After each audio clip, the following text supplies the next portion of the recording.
नमस्कार प्यारे भाइयों बहनों और बच्चों। हम लोग श्रीमद् भगवत गीता का अध्ययन कर रहे हैं। ये लोग आप अच्छी तरह जानते हैं और हम लोग चाहते हैं कि एक एक श्लोक का अध्ययन बहुत अच्छी तरह से करें, गहराई से समझें और उसको अपने जीवन में व्यवहार में लाएं। अभी इसी पिछले श्लोक में बताया राजस लोग क्या करता है, राजस लोग जो होते हैं वे सुबह संकल्प कर लेंगे कि निर्जला रहेंगे और शाम तक खाना भी खा लेते हैं। तो हमें ऐसा नहीं करना चाहिए। हमें भगवान में बढ़िया से अपना ध्यान लगा के व्रत करना चाहिए, उपवास करना चाहिए और सुबह ही निश्चय कर लेना चाहिए कि निर्जला रखेंगे कि फलाहार करेंगे कि खाना खाएंगे, व्रत नहीं रखना है।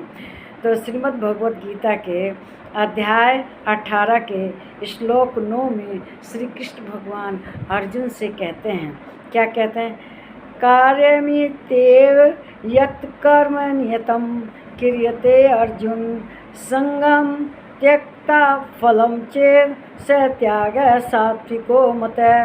कहते हैं, हे अर्जुन, जो शास्त्र विहित कर्म करना कर्तव्य है, इसी भाव से आसक्ति और फल का त्याग करके किया जाता है, वही सात्विक त्याग माना जाता है। सात्विक त्याग मतलब सबसे अच्छा त्याग जो कि भगवान के लिए होता है। तो जो मनुष्य है वह अपने कर्तव्य का पालन करे कि भाई ये मेरा कर्तव्य है और कर्तव्य मानकर कार्य करे। तो मेरा कर्तव्य है, ये मुझे करना है। अपने जो आध्यात्मिक कार्य हैं, नियत कर्म है, उसको करें। आसक्ति फल का त्याग कर यह सात्विक माना जाता है। आसक्ति मतलब किसी चीज़ के प्रति माया मोह को त्याग दे और कर्म करे, फल की चिंता ना करे, है ना। इस कर्म फल का त्याग दे, है ना, और जो अपनी माया है, आसक्ति है, इसका त्याग कर दे।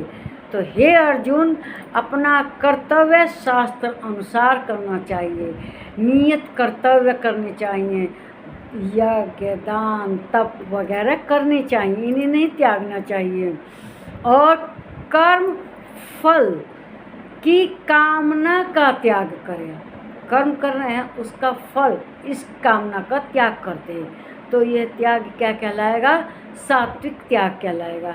हम लोगों को भी अपने जीवन में सात्विक त्याग अपनाना चाहिए। जैसे जो बुरे कर्म हैं इनको त्याग दें और हम कर्म फल की कामना को त्याग दें। अब जैसे हम कोई यज्ञ वगैरह करते हैं तो उसमें फल की चिंता पहले करते हैं कि भाई इसका फल क्या होगा, तो इसकी कामना को त्याग देना चाहिए। और जब हम इस तरह का त्याग करेंगे तो वह क्या कहलाएगा, सात्विक त्याग कहलाएगा। देखिए, जो कर्म फल की चिंता करता है वह स्वार्थी हो जाता है। हमें जीवन में स्वार्थ नहीं रखना चाहिए। मान लीजिए हम दान करने गए किसी मंदिर में, चाहे किसी धर्मशाला में, तो उस दान को ये सोच के करें कि कल ये हमारे काम आएगी धर्मशाला, ऐसा नहीं सोचना चाहिए। अब कोई मान लीजिए चिकित्सालय में दे रहे हैं दान, तो ये नहीं सोचना कि चलो हमारे परिवार का इसमें मुफ्त का इलाज होगा।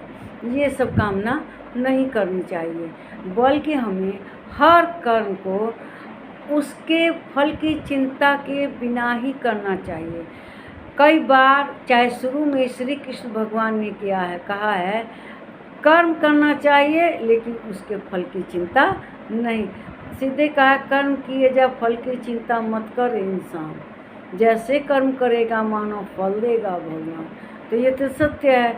हमें अपने जीवन में हमेशा कल्याणकारी कार्य करने चाहिए, समाज में उत्थान के कार्य करने चाहिए। स्कूलों का निर्माण कराएं, अनाथालयों का निर्माण कराएं, उसमें अनाथालय में अनाथ बच्चे रहेंगे, स्कूलों में गरीबों के बच्चे मुफ्त में शिक्षा पाएंगे। देखते हैं आजकल प्राइवेट स्कूल में कितनी हाई फीस है, कितनी, बाकी हमको दान के भाव से, बिना फल के भाव से स्कूल तो खोल लेते हैं लोग, लेकिन फीस कितनी इकट्ठी करते हैं।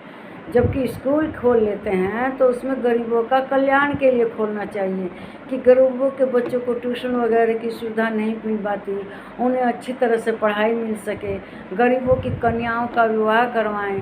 गरीब बेचारे इस बात में समर्थ नहीं होते तो इस तरह से जन कल्याण के कार्य हमें करने चाहिए और कर्म फल के त्याग देना चाहिए, तो वह सात्विक त्याग होगा। इस वीडियो को लाइक कीजिए, शेयर कीजिए, इस पर कमेंट कीजिए, मेरे चैनल को सब्सक्राइब कीजिए। नमस्कार मेरे प्यारे भाइयों, बहनों, बच्चों।